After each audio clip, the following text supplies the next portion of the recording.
दोस्तों, welcome back to the another lecture. बहुत मजा आ रहा है यहाँ पे पढ़ने में और साथ ही हम 5वें लेक्चर में पहुंच चुके हैं। पता भी नहीं लगा इतनी जल्दी जल्दी हमने सारे टॉपिक्स को कवर कर लिया है। आज हम पढ़ने वाले हैं ऑपरेटर थ्योरी को और आई होप कि तुम्हें भी उतना ही ज्यादा मजा और एक्साइटमेंट होती होगी लेक्चर की जितनी मुझे होती है पढ़ाने में और सीखने में। आई वुड से, है ना, एक परफॉर्मेंस की तरह एज्यूम करता हूं मैं इसको 1 घंटे की और मजा आता है यार इस परफॉर्मेंस में।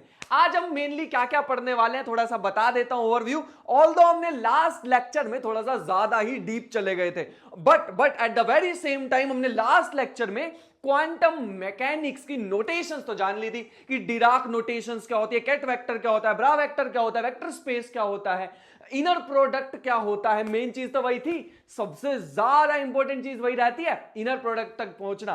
तो वो हमने लास्ट टाइम कर लिए थे। आज एक और इंपॉर्टेंट चीज करने वाले हैं जिसको हम बोलते हैं ऑपरेटर।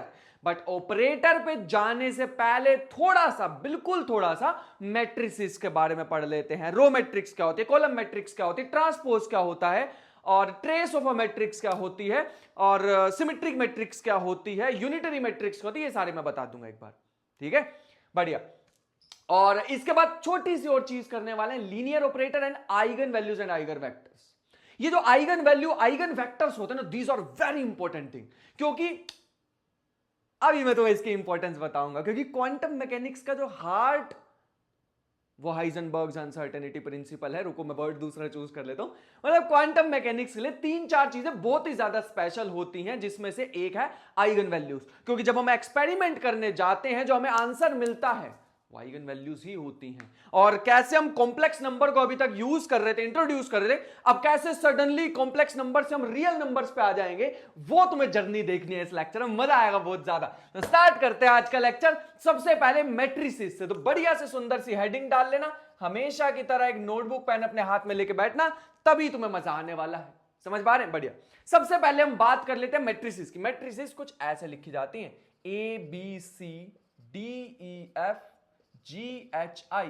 देखो इसमें ना मैंने 3 रो लिखी है और 3 कॉलम लिखी हैं, तो इसको मैं 3x3 भी बोल सकता हूं। ये पहला रो होता है, फिर कॉलम होता है। नोटेशंस थोड़ी सी ध्यान रखनी होगी हमें, ठीक है, इस चीज का थोड़ा सा ध्यान रखना। और किसी इसको इन जनरल में ऐसे AIJ भी लिख सकता था, ठीक है। नोटेशंस है, थोड़ी सी ध्यान रख लोगे तो ज्यादा बढ़िया रहेगा। जो हम नोटेशंस यूज करने वाले हैं वो तो एटलीस्ट दिमाग में फिक्स। ये हमारे पास, और क्योंकि ये हमारे पास एक स्क्वायर तरह की लग रही है, स्क्वायर में साइड्स इक्वल होती है ना, इसीलिए हम इसको स्क्वायर मैट्रिक्स भी बोलते हैं। Square matrix. स्क्वायर मैट्रिक्स क्यों बोला है हमने? क्योंकि इट इज लाइक स्क्वायर, है ना, स्क्वायर की तरह लग रहा है, इसलिए इसको स्क्वायर मैट्रिक्स बोल दिया। इतना इजी। मेरे ख्याल से यहां तक बात समझ आ गई होगी। दूसरे पे चलते हैं। ये पहली थी हमारे पास कि मैट्रिक्स क्या होता है, फिर स्क्वायर मैट्रिक्स क्या होता है। दूसरा अपने पास है रो मैट्रिक्स। ठीक है, रो मैट्रिक्स का मतलब जिसके पास सिर्फ एक रो हो, कुछ ऐसे ABC ऐसा कुछ। और तीसरा हमारे पास होता है कॉलम मैट्रिक्स। तुम समझ गए होंगे मैं तुम्हें रो और कॉलम मैट्रिक्स क्यों, जिसके पास सिर्फ एक कॉलम, तुम समझ गए होंगे मैं रो और कॉलम मैट्रिक्स क्यों बता रहा हूं। लास्ट टाइम मैंने तुम्हें बताया था कि जो वेक्टर स्पेस होता है ये एक एब्स्ट्रैक्ट वेक्टर स्पेस है। इसकी कोई फिजिकल प्रॉपर्टीज हो ऐसा जरूरी नहीं है, मैथमेटिकल प्रॉपर्टीज होनी चाहिए, बस इसके कुछ एक्सियम्स को फॉलो करना चाहिए, ठीक है। और इसके जो एलिमेंट्स थे वो हमारे पास एक तो केट वेक्टर था, है ना, और इसका जो ड्यूल स्पेस था, जो ड्यूल स्पेस हमारे पास आया था, dual version vector space dash बोल देते हैं ओवर द फील्ड F, तो यहां से हमें मिलते थे ब्रा वेक्टर। कुछ याद आया?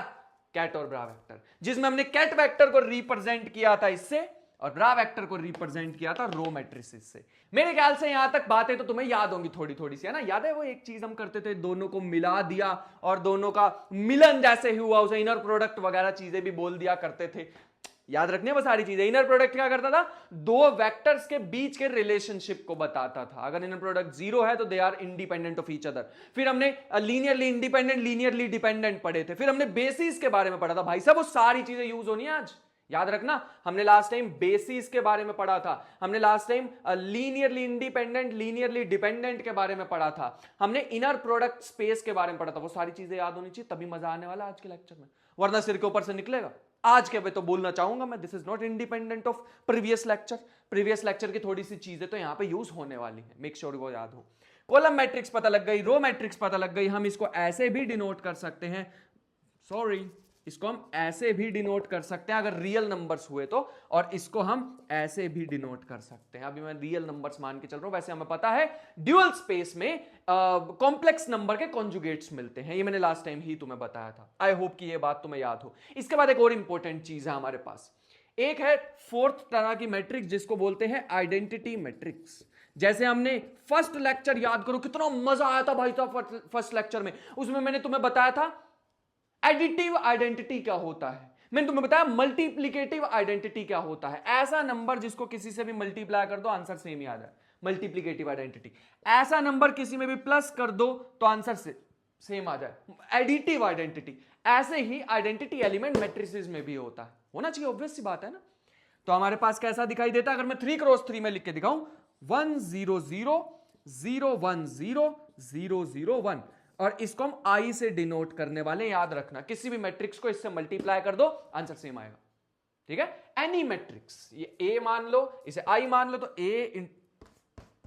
ए into I is equal to I A, multiply कर दो आंसर सेम ही आएगा। एक और बात ध्यान रखना है यहां पे नोट, अब मैं इतनी सारी बातें बता ही दी हैं तो एक और याद रख लो, A B is not equal to B A in general, this is not equal, they are not equal. A को बी से मल्टीप्लाई करो चाहे बी को ए से मल्टीप्लाई करो, हमेशा इक्वल नहीं होता। इस केस में तो आ गया है आइडेंटिटी मैट्रिक्स में हमेशा ऐसा हो, इट इज नॉट ट्रू। बस ये चीज ध्यान रखनी होगी फिलहाल के लिए। मेरे ख्याल से यहां तक भी हमें समझ आ गया होगा कि आइडेंटिटी मैट्रिक्स क्या होते हैं, उसकी एक प्रॉपर्टी भी पता लग गई। और फिफ्थ चीज हमारे पास आती है कि ट्रांसपोज क्या होता है। आज ये सारी चीजें यूज करने वाले हैं इसलिए बता रहे हैं। ट्रांसपोज का मतलब हमारे पास होता है, अगर तुम्हें एक मैट्रिक्स दे रखी है 2 क्रॉस 2 की लेटर्स से, थोड़ा इजी करने के लिए, तो ट्रांसपोज का मतलब होता है इस मैट्रिक्स की रो और कॉलम को शफल कर दो, कुछ ऐसा। मतलब इस मैट्रिक्स को ऐसे गिर दो, ए सी, जो यहां रो थी यहां कॉलम बना दो, और जो यहां रो थी उसको कॉलम बना दो। देख पा रहे हो, डायगोनल वाले एलिमेंट नहीं इसमें हिलते हैं, है ना। डायगोनल एलिमेंट को छोड़ के बाकी सारे हिल गए। तो ये है हमारे पास। अगर तुम इसका लिखना चाहोगे, लेटर से इसको बी नाम दे देंगे अगर हम, तुम ए ही रहने देना इसको, ठीक है, मैं वैसे ही लिख रहा हूं। अगर ये ए है तो ए ट्रांसपोज लिखना चाहेंगे तो हमारे पास क्या आ जाएगा, ये आ जाएगा ए डी जी और बी ई एच और last C F I, sorry, ये मैंने रो को कॉलम में और कॉलम को रो में चेंज कर दिया। इतना ही है इसमें फिलहाल के लिए। आई होप यहां तक बात समझ आ रही होगी। बढ़िया, बहुत अच्छे। 6th पॉइंट हमारे पास आता है ट्रेस ऑफ अ मैट्रिक्स। भाई साहब बड़ी इंपॉर्टेंट चीज है, इस पे वेरी इंपॉर्टेंट लिख लेना, समझ पा रहे हो। साथ ही साथ ऑटोग्राफ भी मिलते रहेंगे तुम्हें। ट्रेस ऑफ अ मैट्रिक्स का मतलब होता है ट्रेस ऑफ अ मैट्रिक्स। अभी तुम्हें एकदम एब्स्ट्रैक्ट चीजें लग रही होंगी, लेकिन सबका फिजिकल सिग्निफिकेंस बहुत ही जल्दी दिखेगा, ठीक है। एक मिनट, मैं कैमरा थोड़ा शिफ्ट कर दूं। हाँ, ये जितनी भी चीजें मैं लिख रहा हूं, ट्रेस ऑफ अ मैट्रिक्स हो गया या ट्रांसपोज हो गया या ये सारी मैट्रिसेस, तुम्हें बहुत ही जल्दी इनका मीनिंग दिखाई देगा। बट उससे पहले ट्रेस का मतलब होता है, अगर मैं कभी भी ट्रेस लिखूं, ट्रेस ऑफ ए, उसका मतलब होगा sum of diagonal elements, sum of diagonal elements. मतलब अगर मैं ए के लिए लिखना चाहूं, वो रही ए, तो आंसर आएगा ए प्लस ई प्लस आई। ट्रेस का मतलब जो डायगोनल है उसका सम कर दो और वो हमारे पास ट्रेस के इक्वल आने वाला है। आई होप कि ये तुम्हें दिखाई दे रहा हो ढंग से, बोर्ड पे कैमरा में सही से शूट हो रहा हो। बढ़िया। सो नेक्स्ट हम पढ़ने वाले हैं बहुत ही ज्यादा स्पेशल टाइप की मैट्रिसेस पे। सबसे पहले हमारे पास आ रहा है सिमेट्रिक मैट्रिक्स। नाम से ही पता लग रहा है सिमेट्रिक मैट्रिक्स का मतलब क्या होता होगा, जिसमें सिमेट्री बरकरार रहती होगी। सिमेट्री का मतलब है, मान लो मैंने एक मैट्रिक्स ली ए, उसका ट्रांसपोज किया, ट्रांसपोज करने के बाद भी वो मान नहीं रहा या मान नहीं रही, आंसर फिर भी ए ही आ रहा। ट्रांसपोज करने से जिसका कोई फर्क नहीं पड़ता, वो हमारे पास सिमेट्रिक मैट्रिक्स कहलाती है। सबसे बेस्ट एग्जांपल है 1 0 0 1 which is identity element of 2 cross 2। अगर तुम इसका ट्रांसपोज कर दो, आंसर क्या आएगा, इसको इसमें बदलना होता है ना, फिर से आंसर सेम आ गया। इसका मतलब identity matrix is symmetric matrix. और भी एग्जांपल दे देते हैं, लेट अस से ए बी 0 0, ऐसा आ गया। इसका ट्रांसपोज करके देखो तो ए 0 0 बी, फिर से वही आ गया। और भी कोई एग्जांपल देख लेते हैं, ए सी सी ए या ए सी सी बी, आंसर आएगा ए, इसको इधर रो को कॉलम में बदलना है, फिर से सेम। इसका मतलब हमें एक बात समझ आ रही है, सिमेट्रिक मैट्रिक्स में ये चीज ध्यान रखनी होगी, कौन सी मैट्रिक्स को हम सिमेट्रिक मैट्रिक्स बोलेंगे, जल्दी से रिपीट करो। वो मैट्रिक्स जिनका ट्रांसपोज भी कर दे, रो को कॉलम में चेंज कर दिया, तब भी उन पे कोई फर्क नहीं पड़ रहा, तो हम उसको क्या बोलेंगे, सिमेट्रिक मैट्रिसेस बोलेंगे। मेरे ख्याल से बात समझ आ गई होगी। दूसरी अपने पास आती है हार्मिशियन मैट्रिक्स। ऐसे समझ लो, जो ये सिमेट्रिसिटी है, ये जो सिमेट्रिक मैट्रिक्स है, ये हम रियल वर्ल्ड की बात कर रहे हैं। रियल वर्ल्ड की बात कर, रियल नंबर वाला वर्ल्ड, ठीक है, जिसमें हम रहते हैं। और जो हार्मिशियन है, इसमें अगर मैं कभी भी हार्मिशियन कॉन्जुगेट कर दूं किसी मैट्रिक्स का, मतलब पहले उसका कॉम्प्लेक्स कॉन्जुगेट लिया और फिर उसको कॉम्प्लेक्स कॉन्जुगेट लेने के बाद उसका ट्रांसपोज ले लिया। इसमें दो ऑपरेशन छुपे हुए हैं, पता है ना, लास्ट टाइम बताया था। एक तो कॉन्जुगेट और एक उसका ट्रांसपोज, दो चीजें हैं, ठीक है, बढ़िया। मेरे ख्याल से मैंने लास्ट टाइम बता दिया था, बट नहीं बताया था तो कोई बात नहीं, अभी बता दिया, शायद मैंने बता दिया था। तो अगर हम इसका एग्जांपल देखना चाहें तो ये आ सकता है 3 1 माइनस आयोटा 1 प्लस आयोटा, और हमारे पास आ जाएगा -2 लेटर से -2। ये हमारे पास एग्जांपल बेस्ट रहेगा। दो काम करने हैं, पहले इसका कॉन्जुगेट, आयोटा को माइनस आयोटा से रिप्लेस, और फिर इसको हमें करना है अदल बदल। अदल बदल का मतलब ट्रांसपोज। तो हमारे पास आ जाएगा, पहले हम इसकी अदल बदल कर देते हैं, ट्रांसपोज कर देते हैं। ये 1 माइनस आयोटा को यहां ले आओ और इस 1 प्लस आयोटा को यहां ले आओ। ऐसे ही तो होता ना, रो को कॉलम में, और फिर उसके बाद आयोटा को माइनस आयोटा से रिप्लेस कर दो। इसको माइनस आयोटा लिखेंगे तो प्लस हो जाएगा, इसको माइनस आयोटा लिखेंगे तो ऐसा हो जाएगा। तुम्हें नहीं लग रहा घूम फिर के वहीं आ गए जहां से शुरू किया था, है ना? इसीलिए एग्जांपल है हार्मिशियन मैट्रिक्स का। अच्छा, हार्मिशियन मैट्रिक्स के बारे में खतरनाक सी बात बताऊं, जो इसका ये जो डायगोनल होता है ना, ये हमेशा रियल होता है, वरना दिक्कत आ जाएगी बेटा। ये जो डायगोनल होगा ना, ये हमेशा रियल नंबर्स होगा, कहीं पर लिख लेना नोट, ठीक है। Diagonal elements of a Hermitian matrix is always real. इस चीज का ध्यान रखना होगा। अभी तो और बातें बताएंगे हार्मिशियन के बारे में, अभी तो बिगिनिंग है दोस्त, ये अभी तो और बताएंगे बहुत सारी बातें, बट एक एग्जांपल से मेरे ख्याल से बात काम चल जाएगा, है ना, काम चल जाएगा एक एग्जांपल से। अब हम बताते हैं इनका यूज क्यों कर रहे हैं। लास्ट टाइम मैंने तुम्हें बताया था कि जो बेसिस एलिमेंट होते हैं वो ऑर्थोनॉर्मल होने चाहिए। फिलहाल के लिए मैं एक वर्ड उसमें से निकाल रहा हूं, ऑर्थोगोनल। ऑर्थोगोनल के लिए मैंने तुम्हें बताया था कि ए और बी का जो इनर प्रोडक्ट है वो क्या आना चाहिए, 0।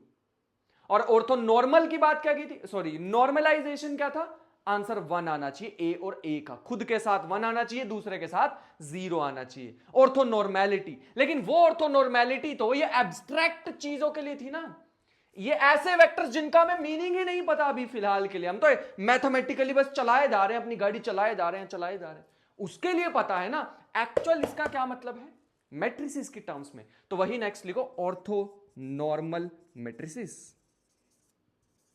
किन मैट्रिसेस को लिया जा सकता है बेसिस बनाने के लिए, ऐसा समझ सकते हो। तो अगर किसी भी मैट्रिक्स को मल्टीप्लाई करो उसके ट्रांसपोज से, आंसर आ जाए आइडेंटिटी, तो उसका मतलब वो क्या है, ऑर्थोनॉर्मल। इतना इजी। एक मैट्रिक्स लो, उसका ट्रांसपोज लो, दोनों को मल्टीप्लाई कर दो, मल्टीप्लाई करने के बाद आइडेंटिटी आना चाहिए, या फिर A transpose into A.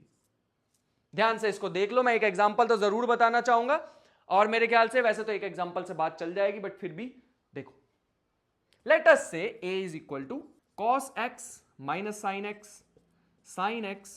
cos x, ऐसा कुछ मैं क्लेम कर रहा हूं this is an orthogonal matrix. Prove करके देखते हैं भाई साहब। हमने निकाला इसका ट्रांसपोज, तो क्या आएगा, ट्रांसपोज में उल्टा हो जाएगा, cos x sin x minus sin x cos x। Easy, a into A transpose कर दो। a इंटू ए ट्रांसपोज किया तो दोनों मैट्रिक्स को एक बार लिखना पड़ेगा, या फिर डायरेक्ट कर दूं क्या, इसको इससे करते हैं, याद आया, cos को cos से, sin को sin से, तो बन जाएगा cos square x plus sin square x which is 1, है ना। फिर इसको इससे करते हैं तो cos इंटू माइनस साइन, और sin into minus cos which is 0। दिमाग लगाओ थोड़ा सा, मैं इंटेंशनली नहीं लिख रहा हूं बोर्ड पे, ताकि तुम्हारा भी थोड़ा सा दिमाग खर्च हो, ठीक है। cos को इस माइनस साइन से, फिर sin को cos से, तो आंसर 0 आना चाहिए। फिर हम इसको इससे करेंगे तो माइनस साइन x को cos से, which is minus sine cos x, sin x cos x। फिर cos cos sin से आंसर फिर से 0 आना चाहिए। फिर minus sine sine square x minus minus plus, cos into cos cos square, sine square plus cos square 1। Answer आ रही है आइडेंटिटी मैट्रिक्स, इसका मतलब हम सही थे। ये जो है हमारे पास ये एक ऑर्थोगोनल मैट्रिसेस, मैंने यहां पे ऑर्थोनॉर्मल मैट्रिसेस लिख दिया, my mistake, I accept it. यहां पे ऑर्थोगोनल लिख लेना, my mistake, I accept it, यहां ऑर्थोगोनल लिख लेना, ठीक है। अरे इतनी तो हो जाती है यार गलती कभी कभी एक्साइटमेंट में। तो ये हमारे लिए एक एग्जाम्पल है जो कि तुम लोगों को करना है, ठीक है। मैं भी घर जाके इसको करूंगा, वैसे तो मैं घर पे ही हूं, बट तुम इसको करना आराम से और प्रूव करना कि ये भी एक ऑर्थोगोनल मैट्रिक्स है। इसको ट्रांसपोज निकालना है इसका और खुद के साथ ही मल्टीप्लाई करना, आंसर आनी चाहिए आइडेंटिटी मैट्रिक्स 1 0 0 0 0 1 सॉरी 0 1 0 0 0 1, ऐसा आंसर आना चाहिए। बट अभी हम बात कर रहे थे रियल वर्ल्ड की, अगर इमेजिनरी वर्ल्ड में घुसे तो क्या होगा? What if we enter into the imaginary world, what will happen? तो क्या होगा? वहां पे आएंगी यूनिटरी मैट्रिसेस, यूनिटरी मैट्रिसेस। बताया था ना सिमेट्रिक के जैसी, क्या मतलब सिमेट्रिक के कोरस्पॉन्डिंग क्या होता है? हर्मिशियन। वैसे ही ऑर्थोगोनल के कोरस्पॉन्डिंग होती है unitary. Very important, quantum mechanics की तरफ बढ़ाएगी ये हमें, ठीक है, क्योंकि in general complex numbers use होते हैं, बता चुका हूं काफी बार। A into A Hermitian conjugate is equal to A Hermitian conjugate into this. जैसे अभी ऑर्थोगोनल में क्या बताया था? A into A transpose is equal to identity आना चाहिए, वैसे ही इसमें ये कंडीशन है। याद रखना आइडेंटिटी एलिमेंट तो सब कुछ फॉलो करता है, आइडेंटिटी एलिमेंट में ये भी फॉलो हो जाएगी। आइडेंटिटी एलिमेंट लोगे तो ये भी आ जाएगा। जैसे मैं एक एग्जांपल लेके बताता हूं, 1/√2 1/√2 iota by √2 minus iota by √2। Prove करके देखते हैं, लेट अस सी क्या होगा, है ना। Okay let's go. A into, पहले हमें क्या करना होता है? ए कॉन्जुगेट निकालना है। कॉन्जुगेट निकालने के लिए क्या करते हैं? अभी बताया था। कॉन्जुगेट निकालने के लिए हम सबसे पहले ट्रांसपोज लेंगे, इसका मतलब है पहले शफल कर लेते हैं 1/√2, इसको इधर कर देते हैं, तो आयोटा 1/√2 और यहां पे आयोटा बाय √2 और यहां पे माइनस आयोटा बाय √2। उसके बाद इसमें हमें क्या करना है? इसके बाद आयोटा को माइनस आयोटा से रिप्लेस, तो ये आ जाएगा हमारे पास कुछ ऐसे। मल्टीप्लाई करके देखते हैं दोनों को। ए इंटू ए हार्मिशियन कॉन्जुगेट क्या आता है? तो 1/√2, डायरेक्ट करते हैं, दिमाग लगाना खुद से, इसको इससे करना है तो 1/√2 इंटू 1/√2 1/2 और 1/√2 into this minus 1 second 1/√2 into this, तो फिर से 1/2, है ना। फिर 1/√2 को इससे करना है तो माइनस आयोटा बाय 2, क्योंकि √2 इंटू √2 2 होता है, और फिर इसको इससे करना है तो आयोटा बाय 2, 0 ही आएगा, वैसे तो दिख ही रहा है। बाकी भी चेक करके देखना, ये 0 आना चाहिए, ये 1 आना चाहिए, ठीक है। ये 1 है, हाफ 1 होता है और ये 0 हो जाएगा, ठीक है। आइडेंटिटी मैट्रिक्स आ रही है, इसके लिए ये पक्का हमारे पास क्या होने वाला है? This will be unitary matrices, ठीक है। एक और एग्जांपल तुम्हें देके जाना चाहेंगे जो कि हमारे पास ये है 1 0 0 iota. Prove that this is unitary, this is unitary matrix, ठीक है। इस चीज का ध्यान रखना। अब हमारे पास कभी भी ऑर्थोगोनैलिटी चेक करने के लिए आ जाए तो हम क्या करेंगे, है ना। हमारे पास आ गया ऑर्थोगोनैलिटी चेक करने के लिए, तो एक चीज लिखेंगे, मान लो हमारे पास कभी भी ए दिया हुआ है सेट ऑफ बेसिस एलिमेंट्स, और हमें चेक करना है कि ये बेसिस एलिमेंट ऑर्थोगोनल है या नहीं है, ऑर्थोगोनल है या फिर नहीं है। वैसे हमें पता है बेसिस है तो ऑर्थोनॉर्मल कंडीशन तो फॉलो होती है, फिर भी मान लो चेक करना पड़ेगा, है ना। ये हमें दिया हुआ है, तो हमें क्या करना है? Check if this set forms, if A forms basis set.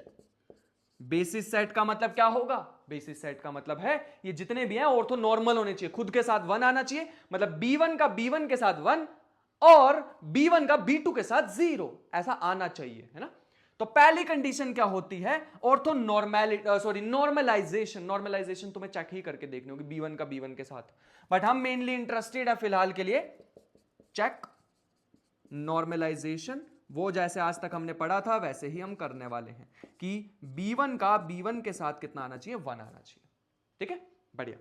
मतलब जो रो दे रखी होंगे उसको कॉलम में चेंज करके और ऐसे मल्टीप्लाई कर लेना, आंसर 1 आना चाहिए। 1 मतलब आइडेंटिटी एलिमेंट आना चाहिए, ठीक है, ये ध्यान रखना। मेनली जो हमें चेक करनी है वो क्या कंडीशन है, A into A transpose is equal to identity या फिर A ट्रांसपोज इंटू ए। हम A ट्रांसपोज को पहले रखेंगे क्योंकि अभी तक हमने जो ब्रा वेक्टर होता है उसको पहले ही रखा, तो हम ये वाली कंडीशन से देखना चाहेंगे क्या होता है। A अगर हमें दे रखा है एक रो मैट्रिक्स तो A ट्रांसपोज होगा एक कॉलम मैट्रिक्स, मतलब मैं इसको ऐसे भी लिख सकता हूं, B, याद रखना ब्रा वेक्टर्स होंगे इसमें, B1 B2 up to Son Bn, ठीक है, ये चीज है अपने पास। और यहां पे हमारे पास आ जाएगा B1 B2 up to Son Bn। थोड़ा ध्यान से देखना होगा, थोड़ी सी अलग चीज है। क्या करते थे हम मल्टीप्लीकेशन में, इसको इसके साथ ऐसी तो करते थे। ये हमारे पास है n क्रॉस 1 की, मतलब n इसमें रोज हैं लेकिन एक ही कॉलम है। यहां पे हमारे पास है 1 इंटू n की, एक रो है लेकिन n कॉलम्स हैं इसमें। इस चीज को तुम्हें ध्यान रखना होगा। अगर मैं इनको कभी भी मल्टीप्लाई करूंगा, ट्रिक बताता हूं, नोट भी लिख लेना चाहे तो यहां पे आंसर आना चाहिए। अगर एक मैट्रिक्स है n क्रॉस 1 की और दूसरी मैट्रिक्स है 1 क्रॉस n की, तो आंसर आता है ए बी, जो भी आएगा, मान लेते हैं सी आएगा हमारे पास आंसर, वो n क्रॉस n का आएगा। एन रोज होंगी, एन कॉलम्स होंगी, बताते हैं कैसे होगी, ठीक है। इसमें अगर हम ध्यान से ऑब्जर्व कर पा रहे हैं तो पहले एलिमेंट को हम क्या लिखेंगे, इसको इसके साथ करते हैं, तो B1 B1 के साथ आंसर 1 आना चाहिए। अभी हमें नहीं पता, अभी तो हम जनरल लिख रहे हैं। इसको फिर इसके साथ करना है, B1 B2, आंसर 0 आना चाहिए, हमें पता है, up to Son B1 Bn, ऐसा आना चाहिए। लास्ट में अगर सेकंड देखें तो B2 B1 और दूसरा B2 B2, 1 आना चाहिए, ये 0 आना चाहिए, अप टू सोन। ऐसे ही चलते चलते अगर हम देखें, यहां आना चाहिए Bn B1, और चलते चलते अगर लास्ट पे पहुंचे तो Bn Bn। ये हमारे पास बन जाएगी n क्रॉस n की मैट्रिक्स, n रोज n कॉलम्स। आंसर आना चाहिए आइडेंटिटी, मतलब ये सारे डायगोनल एलिमेंट 1 आने चाहिए और बाकी सारे 0 हो जाने चाहिए। यही तो कंडीशन पढ़ी थी हमने, बस इस बार हमने चेंज क्या करा है, थोड़ा मैट्रिसेस की फॉर्म में इसको पढ़ लिया, और कोई भी चेंज नहीं है। पहले हम एब्स्ट्रैक्ट फॉर्म में पढ़ते थे इसको, इनर प्रोडक्ट की फॉर्म में पढ़ते थे, ऐसा कुछ, बस अब हमने इसको नोटेशन को चेंज करके एब्स्ट्रैक्ट फॉर्म में पढ़ना शुरू कर दिया। दैट इज इट, इतना सा ही चेंज है। आई होप कि यहां तक बातें समझ आ रही होंगी।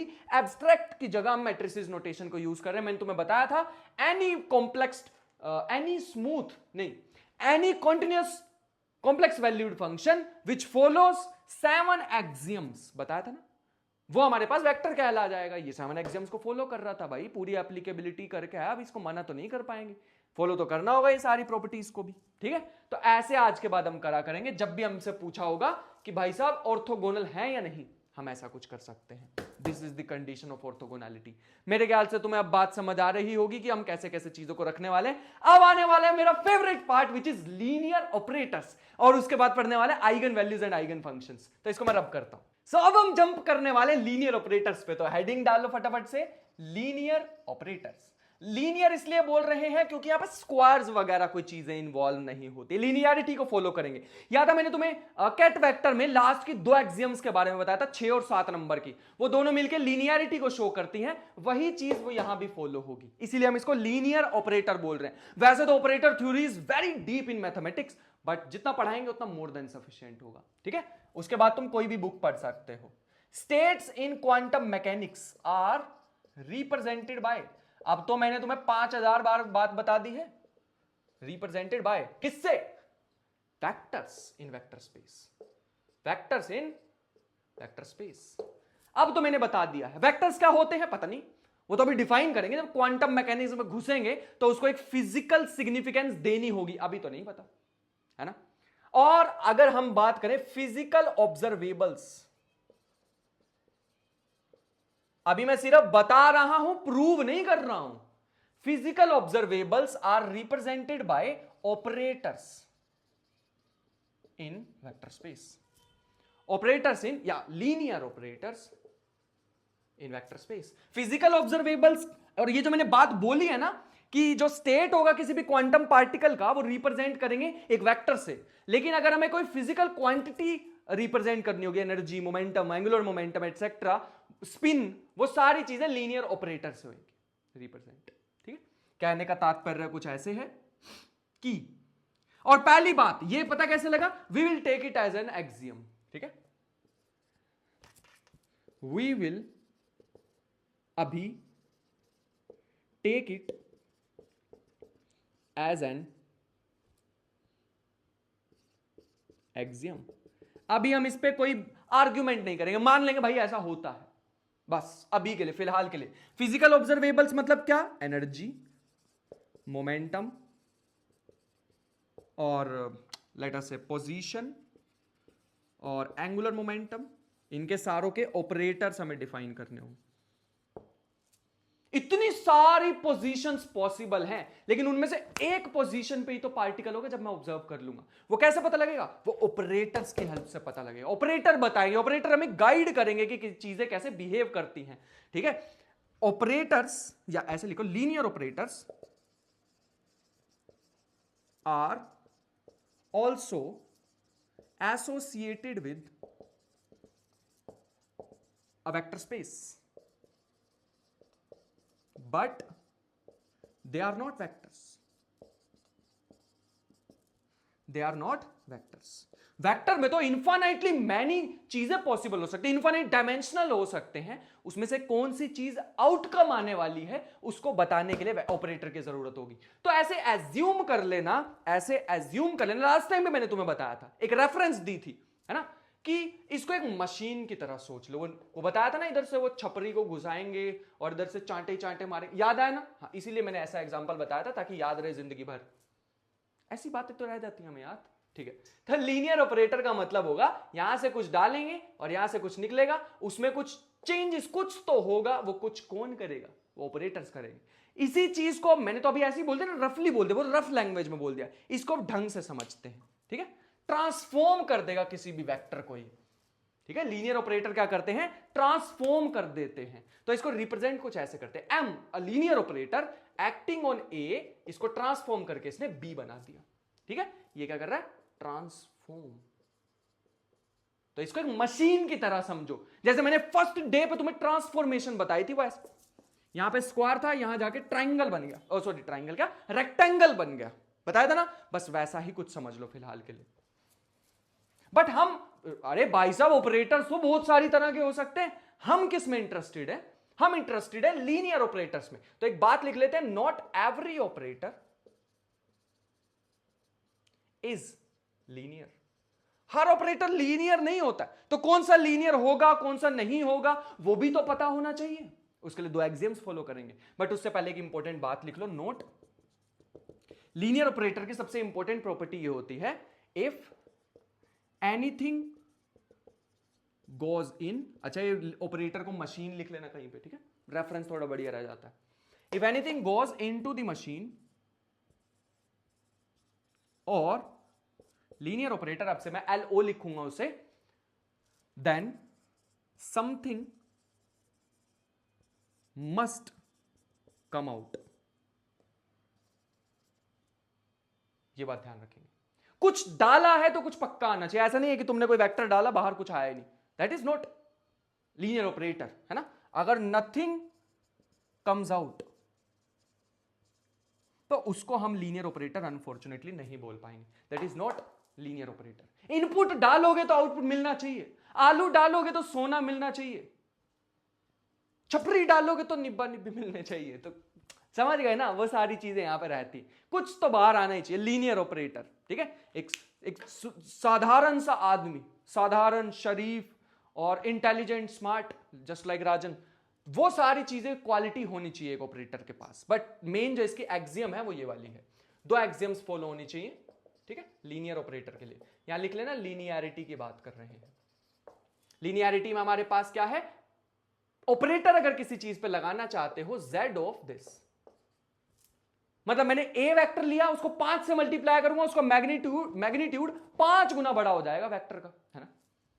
लेकिन ये सिमिलर होगा अगर तुम पहले ऑपरेटर लगा दो और उस वेक्टर पे पहले ऑपरेटर लगा दो, फिर नंबर से मल्टीप्लाई कर दो, कोई फर्क नहीं पड़ेगा।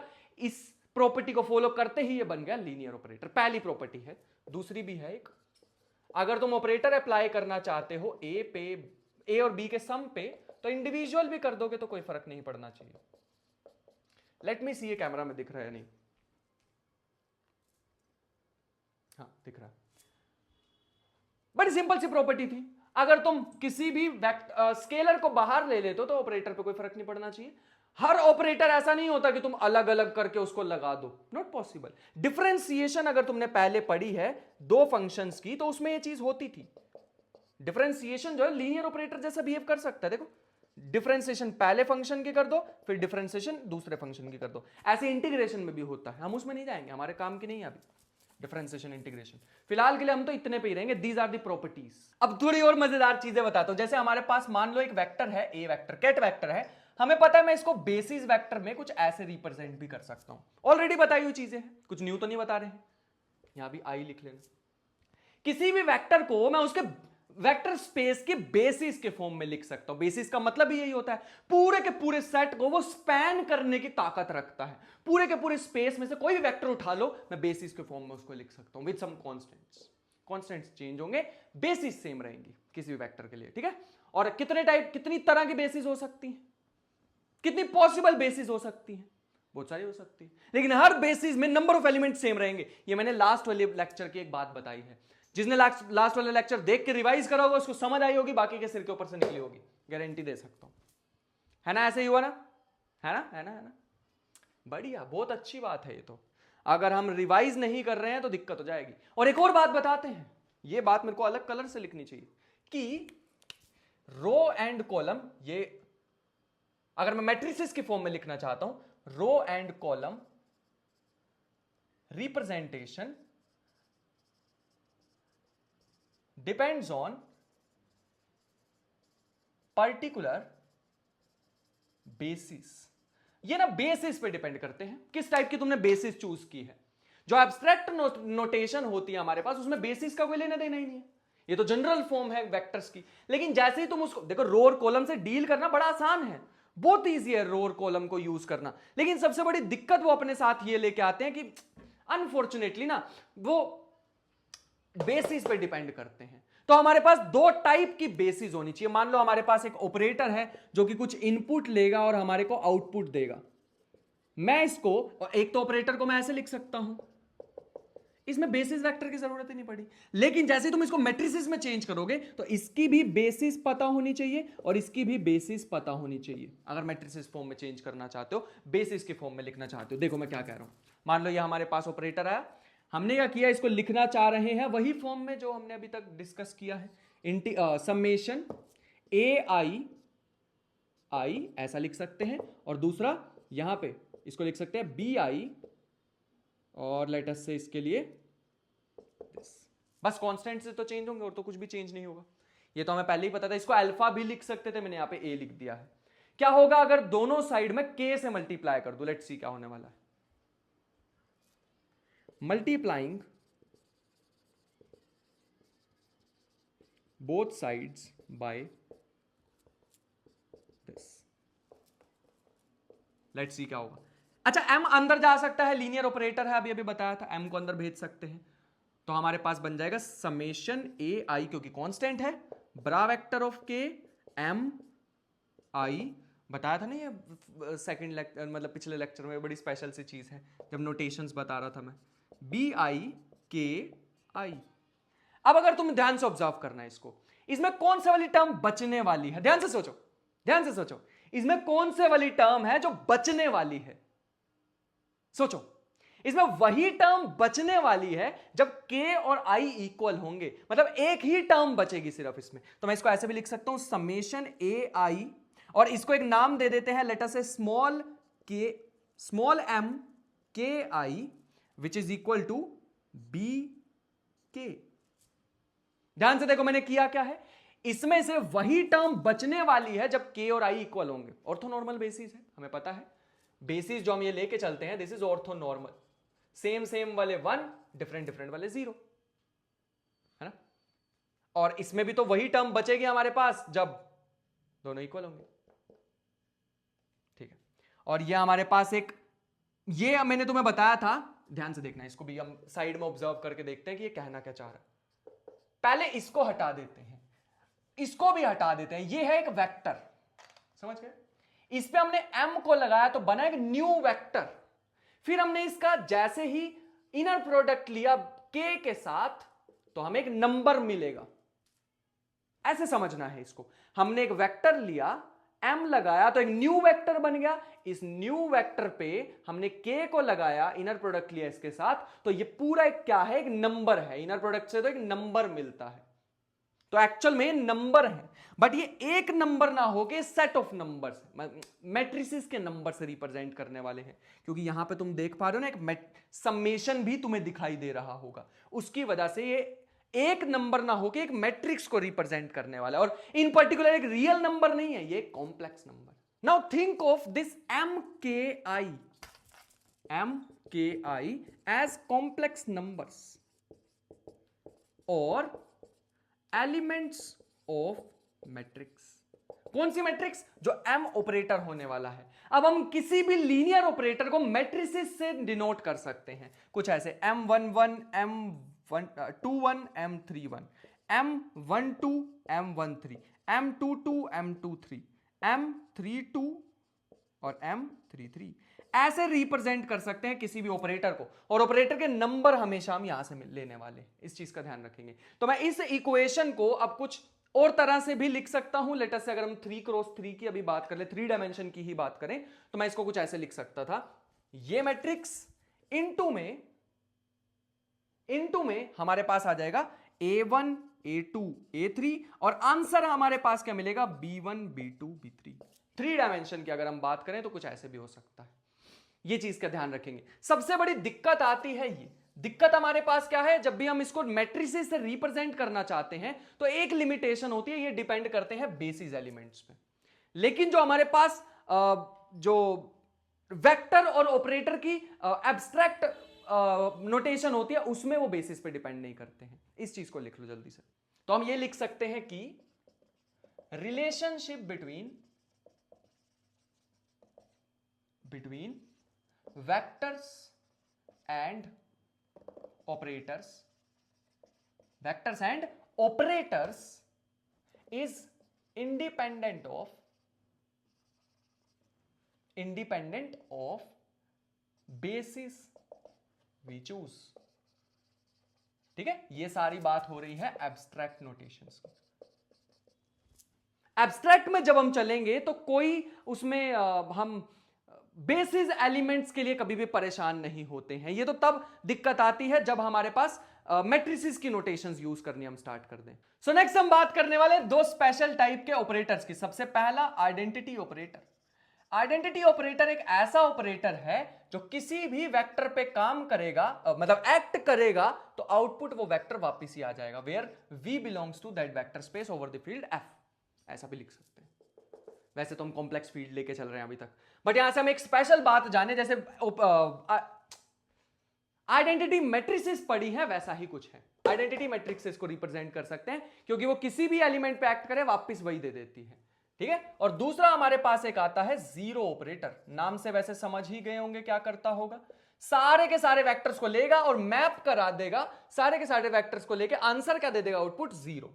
तो हमारे पास आ जाएगा जीरो, एक्ट करेगा इस पे, आंसर जीरो। इस चीज का ध्यान रखेंगे, vector space v of f। ये चीज का बड़ा इंपॉर्टेंट सा ध्यान रखना होगा। दूसरी चीज एक और भी है, कंपोजिशन वाली चीज। अगर मान लो हमारे पास एक ऑपरेटर है a, या फिर ऐसे समझो v ऑपरेटर है from a to b, v है फ्रॉम a टू b, और एक w ऑपरेटर है फ्रॉम b टू c। याद रखना इसका जो इसे बोलते हैं डोमेन, ये रेंज, डोमेन ये रेंज। तो ध्यान से देखो मैंने कैसे लिखा है, बी बी दोनों में सेम ही लग रहा होगा। मान लेते हैं ये हमारे पास लीनियर ऑपरेटर्स हैं, आर बोथ लीनियर ऑपरेटर्स। तो हमारे पास क्या होगा, अगर मैं ए बी एक्ट करवाता हूं किसी वेक्टर पे, तो हमारे पास ऐसा भी लिखा जा सकता है, ए बी को पहले एक्ट करवा लो, ऐसा कुछ। This is called composition. Linear operator को मतलब ऐसे समझ लो कि हम मैट्रिसेस से भी रिप्रेजेंट कर सकते हैं। Linear operator are equivalent to matrices, are equivalent to matrices. Linear operator को मैट्रिसेस की तरह भी कर सकते हैं, अब हमें कोई भी दिक्कत नहीं आएगी। ठीक है, याद है मैंने तुम्हें पैरेलल यूनिवर्सिटीज के बारे में बताया था, एक से इधर जाना फिर इससे इधर जाना, यहां के बाद जो ट्रांसफॉर्मेशन मिलेगी वो ट्रांसफॉर्मेशन को फर्दर ट्रांसफॉर्म करेगा यहां पे, है ना। वैसा ही कुछ यहां पे भी है। या तो तुम कंबाइंड ऑपरेटर को एक इस पे लगा सकते हो वेक्टर पे, या फिर पहले बी को एक्ट करवा लो फिर ए को एक्ट करवा लो, आगे पीछे ऑपरेटर को अपनी मर्जी से बी ए मत कर देना, है ना। A B is not equal to B A in general, ये मैंने बताई हुई है, क्योंकि मैट्रिसेस जो है वो कम्यूटेटिविटी फॉलो नहीं करती है मल्टीप्लीकेशन के रिस्पेक्ट में। बट इसके लिए एक चीज ध्यान रखना बस, but for this we have to specify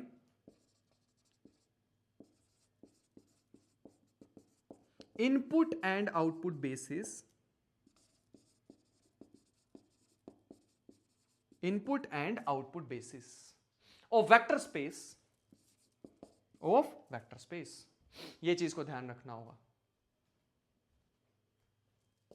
अगर हमें इस रिप्रेजेंटेशन में, अगर मैं लीनियर ऑपरेटर को मैट्रिसेस की तरह लिखना चाहता हूं, तो मेरे को जो इनपुट है उसकी मतलब m ट्रांसफॉर्म कर रहा है इसको v को किसी w में, तो इसकी भी बेसिस पता होनी चाहिए, इसकी भी बेसिस पता होनी चाहिए। अगर तुम्हें m को रिप्रेजेंट करना है एज मैट्रिसेस, तब ये पता होनी चाहिए चीज। तो नेक्स्ट एक इंपॉर्टेंट चीज बताने वाला हूं जिसका नाम है eigen values and eigen vectors. मैंने तुम्हें अभी अभी क्या बताया था, आइगन वैल्यूज और eigen vectors, these are very important thing, क्योंकि जब हम एक्सपेरिमेंट करने जाते हैं उसके बाद तो इसी का ही खेल है, ठीक है।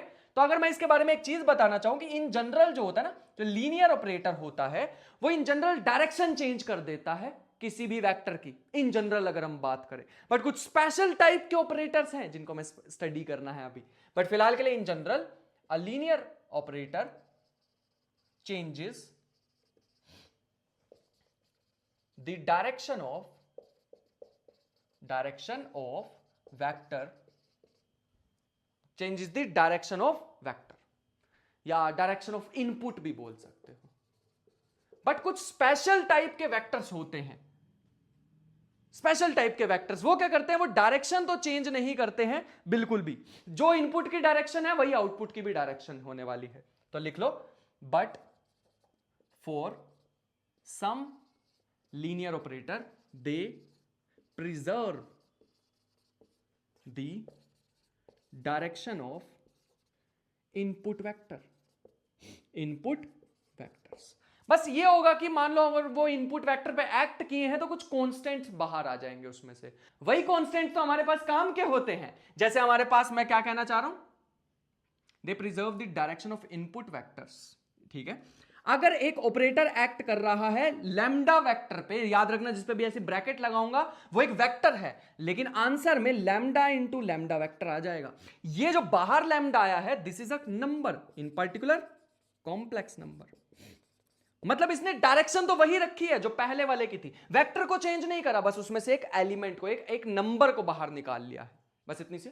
ऐसे समझ लो एक मशीन है ये ऑपरेटर, ये m जो है एक मशीन की तरह है, बड़ी स्पेशल टाइप की मशीन है। अब ये इसमें से जैसे एक एलिमेंट हमने डाला, एलिमेंट तो बाहर आया ही, बस उसके साथ एक नंबर भी बाहर आ गया। कैसे होता है ये, कैसे चीजें वर्क कर रही हैं, एक एग्जांपल से समझाता हूं। जैसे मान लो एक लीनियर ऑपरेटर है, मैंने रिप्रेजेंट किया 1 2 2 1 से, और एक वेक्टर है हमारे पास v जिसको रिप्रेजेंट किया 1 1 से, ठीक है। अगर मैंने m एक्ट करवाया v पे, लेट्स सी क्या होगा, 1 2 2 1 जो कि बन जाएगा 1 1 पे, इसको इससे करेंगे पहले तो आ जाएगा 3, और इसको इससे करेंगे तो आंसर आ जाएगा 3, 3 कॉमन ले लो, आंसर आया 1 1। इसका मतलब क्या हुआ, हमने m को v पे एक्ट करवाया, v तो आया ही, साथ में एक नंबर आ गया। इस नंबर को क्या बोलते हैं, this is a special number, this is called eigen value, this is called eigen value, and this is an important thing. ये हमारे पास है वेरी इंपॉर्टेंट इक्वेशन। ऐसी ही तुम्हें श्रोडिंगर इक्वेशन दिखाई देगी कुछ समय में, हाँ, श्रोडिंगर इक्वेशन जब हम पढ़ेंगे वो भी कुछ लगभग ऐसी सी ही दिखाई देने वाली है, हाँ। जैसे मान लो मैं एक और वेक्टर लेके दिखाता हूं, मैंने एक वेक्टर लिया u 1 1 एक्ट करा के दिखाना, खुद से करो एक बार खुद से करना, 1 2 2 1 1 1, लेट्स सी कि इसमें प्रिजर्व करता है वेक्टर को या नहीं करता है। 1 को इससे किया तो आंसर आया -1, इसको इससे किया तो आंसर आया 1, माइनस कॉमन ले लो तो आंसर आएगा 1 -1।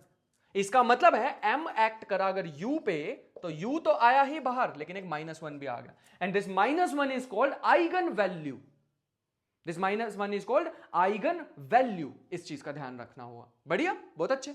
लेकिन कुछ ऑपरेटर ऐसे भी होते हैं जो वेक्टर बाहर देते ही नहीं है, जैसे फॉर एग्जांपल मैं एक एग्जांपल लेके दिखाना चाहूं तो हमारे पास आ जाएगा एक W वेक्टर मान लो 1 0। लेट्स सी उसमें क्या होगा।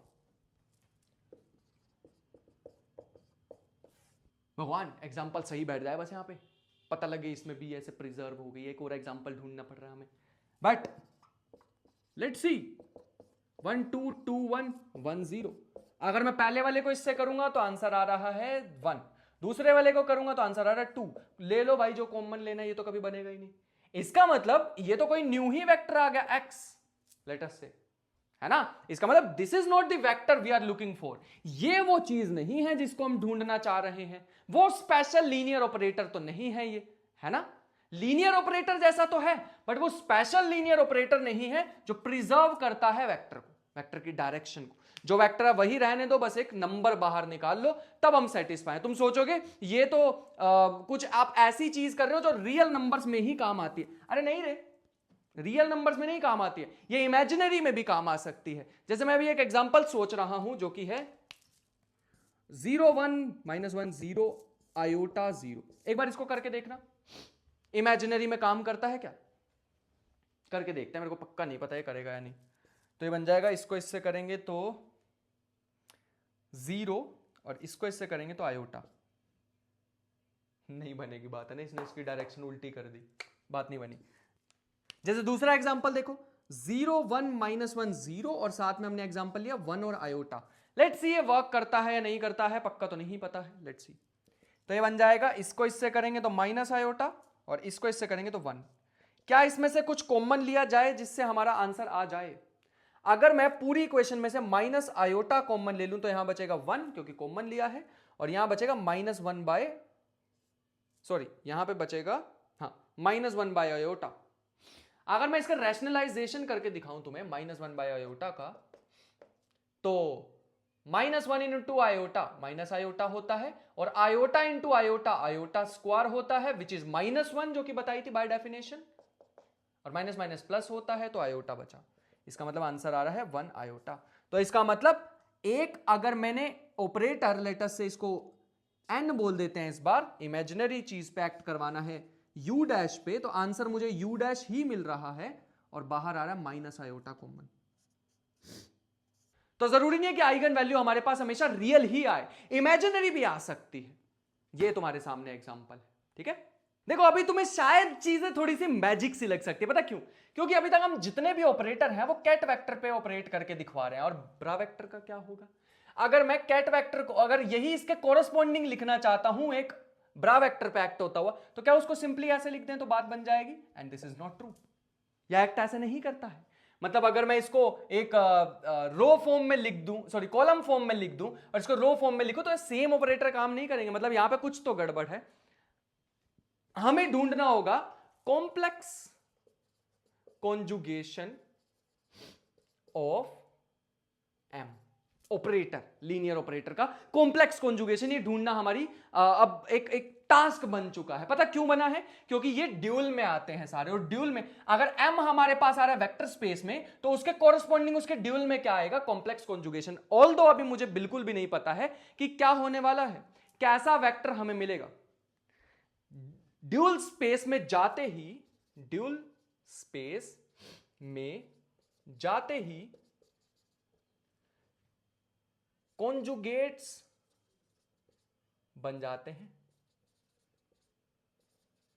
वेक्टर जो है वो कॉन्जुगेट बन जाते हैं, कॉन्जुगेट एलिमेंट्स मिलते हैं। इसका मतलब हमारे पास, अगर मैं किसी नंबर को एक्ट करा रहा हूं, ये मैंने बात पहले बताई हुई है, अगर ये है तो इसके कोरस्पॉन्डिंग अगर तुम a ढूंढना चाह रहे हो तो z स्टार मिलेगा।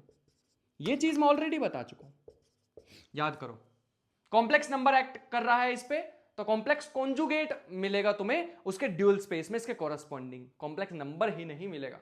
ये चीज को ध्यान रखना होगा। तो इस तरीके से अगर हम सोचें तो अब हमारे पास क्या होगा? हमें कॉम्प्लेक्स कॉन्जुगेशन, हमारा प्रॉब्लम रह गई find complex conjugation, complex conjugation of M. तो अगर मैं एक एम ए पे एक्ट करवाऊं, उसको ऐसे लिख दूं, सॉरी कैपिटल ए लिख लेना इसे, तो हमारे पास अगर मैं इसको मैट्रिसेस फॉर्म में लिखूं तो कैसे बनता है? समेशन एम, या अभी एम को बाहर लिख लेते हैं, summation a I basis same रख रहे हैं, बस जो आगे के नंबर्स हैं वो चेंज हो जाएंगे, ऐसा कुछ। यहां तक तो हमें पता थी बात। अगर मैं इसको अंदर मल्टीप्लाई कर दूं तो क्या बन जाएगा? ये बन जाएगा summation a i M acting on i which is equal to summation b i, ऐसा कुछ बन जाएगा। यह हमें पता थी बात। अगर मैं दोनों साइड ही जे से मल्टीप्लाई कर दूं, जैसे पहले के से करा था ना, वैसे ही जे से मल्टीप्लाई कर दूं, तो एक स्टेप मैं तुम्हारे लिए स्किप कर रहा हूं, ये बन जाएगा एम जे आई। खुद से सोचना, दिमाग लगाना क्यों बनेगा, और यहां बच जाएगा बीजे, क्योंकि राइट साइड पे वही एलिमेंट सर्वाइव कर पाएंगे जिसमें हमारे पास जे और आई इक्वल हो रहा हो, और वह ऐसा एक ही एलिमेंट होगा हमारे पास। ठीक है, इस चीज को ध्यान रखेंगे। इसका मतलब है अगर मैं ड्यूल स्पेस में जाना चाहूं, इन ड्यूल स्पेस, हमारे पास सिमिलर चीजों के लिए क्या बनेगा? A i star conjugate M j i star और is equal to b j star. Dual space में कॉन्जुगेट एलिमेंट्स मिलते हैं, तो मैंने सबका कॉन्जुगेट कर दिया, बस इतना इजी था हमारे पास। अगर इसका मतलब है हमारे पास, अगर ब्रा वेक्टर हमारे पास रिप्रेजेंट होते हैं किससे? रो वेक्टर से, बताई दी ना ये बात। और जो कैट वेक्टर होते हैं वो रो कॉलम वेक्टर से रिप्रेजेंट होते हैं। इसका मतलब अगर ऑपरेटर ऐसे था ए बी सी डी, तो ड्यूल स्पेस में जाते ही वो हो जाएगा ए सी बी डी, इसका हो जाएगा ट्रांसपोज। ऐसे ही तो होता था ना, अगर एक कैट वेक्टर है v, वो है a1 a2 a3, और इसमें जाते ही ड्यूल स्पेस में जाते ही उसके रंग बदल जाते हैं, और वो क्या हो जाता है? a1 star a2 star a3 star. मतलब एक तो उसका वो हो जाएगा कॉन्जुगेट, एक तो उसका हो जाएगा ट्रांसपोज, और उसके कॉन्जुगेट हो जाएंगे। वही यहां पे भी करते हैं, सेम चीज यहां पे भी अप्लाई कर देते हैं, है ना। इसका मतलब है हम इसको ऐसा लिख सकते हैं कि, तो यहां से हमें एक बात पता चली कि अगर हमारे पास कोई वेक्टर है m ए पे एक्ट कर रहा है, बी दे रहा है, तो इसके कोरस्पोंडिंग जो हमें चीज मिलेगी कुछ ऐसी सी मिलने वाली है, जिसमें जो एलिमेंट्स होंगे इसके मैट्रिसेस के, एक तो उनका कॉन्जुगेट होगा और एक उनका ट्रांसपोज भी होगा। यही तो होता है इसमें ड्यूल स्पेस में। अगर कैट वेक्टर को हम रिप्रेजेंट करते हैं कॉलम से, तो ब्रा वेक्टर यूज होते हैं रो फॉर्म में, और साथ ही उसमें एलिमेंट्स के कॉन्जुगेट्स मिलते हैं। यही तो कर रहे थे अभी तक हम, है ना। इस चीज का ध्यान रखेंगे। तो इसका मतलब है अगर मैं एक ऑपरेटर यहां पे लगा रहा हूं, तो अगर मैं m देखना चाहता हूं उसके ड्यूल स्पेस में, तो एक तो उसका कॉन्जुगेट, एक तो उसका ट्रांसपोज होगा, रो को कॉलम में बदलना है, और दूसरा उनका कॉन्जुगेट भी लेना पड़ेगा।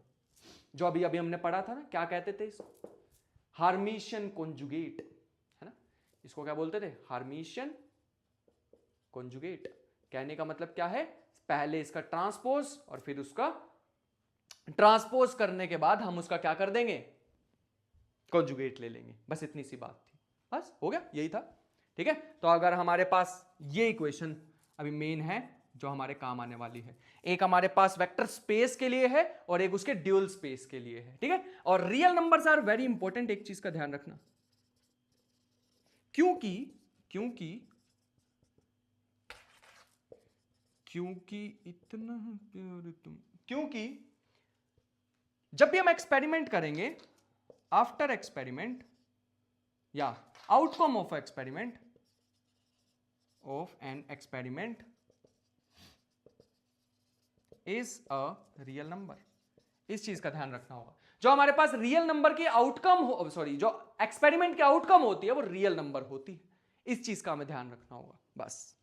और जो हमारे पास ऑब्जर्वेबल होते हैं, जो मैंने स्टार्टिंग में बताया था, ऑब्जर्वेबल मतलब वो energy, momentum, position, angular momentum, वो सारे के सारे हमारे पास हार्मिशियन ऑपरेटर्स होते हैं। और हार्मिशियन का मतलब तो अभी अभी बताया था। हार्मिशियन मैट्रिसेस कौन सी होती हैं? हार्मिशियन मैट्रिसेस होती हैं जिनमें एम डैगर, इसे डैगर बोलते हैं। अच्छा, मैंने इसका नाम नहीं बताया शायद तुम अभी तक। ये जो एम दिस है, इसको बोलते हैं एम डैगर। स्पेलिंग का तो पता नहीं, बट बोलते तो ऐसे ही है, डैगर। ठीक है, अगर एक मैट्रिक्स उसके हार्मिशियन कॉन्जुगेट के इक्वल आ जाती है तो उसको हम क्या बोलते हैं? हार्मिशियन मैट्रिक्स। ये मैं बाद में प्रूव करके दिखाऊंगा कि क्यों ऑब्जर्वेबल हार्मिशियन मैट्रिक्स होते हैं, बट अभी के लिए याद रखेंगे note observables in quantum mechanics, observables are in quantum mechanics are Hermitian operator. हार्मिशियन का मतलब याद रखना, अभी अभी भी बताया है, m must be equal to m dagger. जो भी ऑपरेटर होगा वो खुद के ही कॉन्जुगेट के इक्वल होने वाला है, इस चीज का ध्यान रखेंगे। बात समझ आ गई? प्रूव करके दिखाते हैं कि इसकी जो आइगन वैल्यूज होती है वो रियल होती हैं। This implies all eigen values are real. बहुत छोटा सा ही प्रूफ, इजी सा है, तुम खुद भी कर सकते हो, बट एक बार मैं करके दिखा देता हूं। देखो इसका प्रूफ क्या है। अगर मैंने एक ऑपरेटर एक्ट करवाया है इस पे कैट वेक्टर पे, तो आंसर आएगा लैम्डा इनटू दिस। और अगर सेम ऑपरेटर एक्ट करवाया है इसके ब्रा वेक्टर पे, तो हमारे पास लैम्डा स्टार, मतलब कॉम्प्लेक्स कॉन्जुगेट्स आते हैं यहां से। ठीक है, हमने अभी अभी यहां पे भी डैगर लगा लेना, इंपॉर्टेंट है ये चीज। ठीक है, ये है हमारे पास। लेकिन अभी अभी हमने देखा था कि ये जो हमारे पास ऑपरेटर है m, बट m तो हमारे पास हार्मिशियन था। हार्मिशियन होने का मतलब सेकंड इक्वेशन को मैं कैसे लिख सकता हूं, इसको m ही लिख दो, which is equal to lambda star this.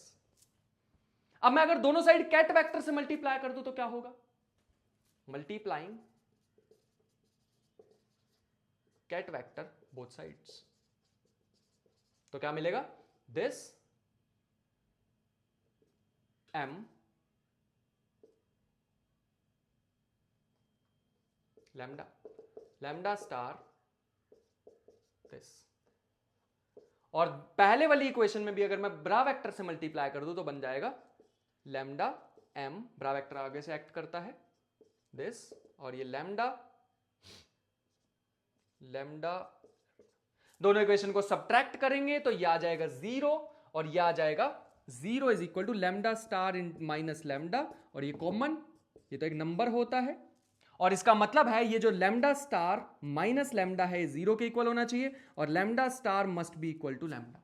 और यहां से हमें पता लग रहा है कि जो कॉम्प्लेक्स नंबर है या कॉम्प्लेक्स कॉन्जुगेट है वो रियल के इक्वल है। इसका मतलब all eigen values are real, तभी तो रियल के इक्वल हो सकता है। कोई भी complex number is equal to real कब हो सकता है, जब वो एक्चुअल में कॉम्प्लेक्स था ही नहीं, कोई आयोटा वाली टर्म ही नहीं आ रही है, तभी ही वो क्या हो सकता है, complex. This is only possible अगर कॉम्प्लेक्स नंबर वो था ही नहीं। तो हम एक बात याद रखेंगे, जितनी भी हार्मिशियन ऑपरेटर की आइगन वैल्यूज होती है वो रियल होती है। जो हम क्वांटम मैकेनिक्स में पढ़ने वाले हैं, तो जितने भी हमारे पास आंसर्स आएंगे वो सारे रियल नंबर्स होंगे, इस बात का ध्यान रखेंगे। तो ये था हमारे पास आज का, और मेरे ख्याल से अभी काफी सारे हमारी थ्योरम्स पढ़ी हैं जो हम नेक्स्ट लेक्चर में खत्म कर देंगे। थ्योरम्स होने वाली हैं हमारे पास, एक आउटर प्रोडक्ट होने वाली, इनर प्रोडक्ट ऑलरेडी पढ़ लिया है, और थोड़ा सा इसके बारे में और पढ़ेंगे। तो कल के लेक्चर में मेरे ख्याल से जितनी भी मैथमेटिक्स हमें रिक्वायर्ड है ऑलमोस्ट वो सारी खत्म हो जाएगी। फिर उसके बाद थोड़ा डीप डाउन करना चाहेंगे फूरियर ट्रांसफॉर्म एंड ऑल की तरफ। आई होप कि आज का लेक्चर समझ आएगा। मिलते हैं नेक्स्ट लेक्चर में, तब तक अपना ख्याल रखना, मेहनत करो बहुत सारी, पढ़ाई करते रहो। मिलते हैं नेक्स्ट लेक्चर में, बाय बाय।